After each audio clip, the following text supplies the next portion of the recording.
ఏ sir మనకే భయం ఉంటుందా, వాళ్ళకి భయం ఉండదా?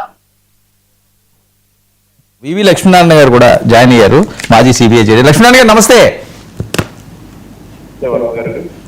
సార్ ఎలా చూడాలి సార్ ఢిల్లీ ఎర్రకోట దగ్గర జరిగిన బాంబు పేలుడు?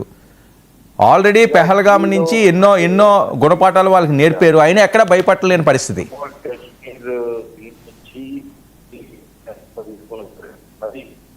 ఈ మధ్య మనం ముఖ్యంగా ఢిల్లీలో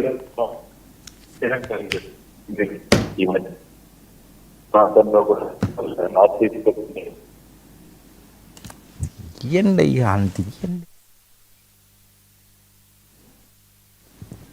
సార్ అందులో సుమారుగా ఒక 7 అందులో మరణించారని కూడా మనం వింటున్నాం. ఆ తర్వాత ముఖ్యంగా ప్యారలల్ గా మీరు చూసుకుంటే ఫరీదాబాద్ లో కూడా ఏఎస్సీ మాడ్యూల్ అందులో 2 డాక్టర్స్ ని కూడా అరెస్ట్ చేయడం జరిగింది.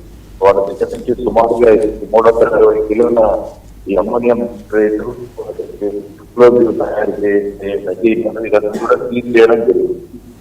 ఎందుకంటే ఆపరేషన్ సింధూర్ జరిగిన తర్వాత పాకిస్తాన్ ఈ మధ్య శ్రీలంకలో చేస్తారు, శ్రీలంకలో వాళ్ళు చేస్తున్నారు చెప్తాం. తర్వాత మొన్న ట్రంప్ కూడా అంటారు పాకిస్తాన్ లో వాళ్ళ న్యూక్లియర్ టెస్టులు జరుగుతున్నాయి. సో ఈ మార్చి ఈ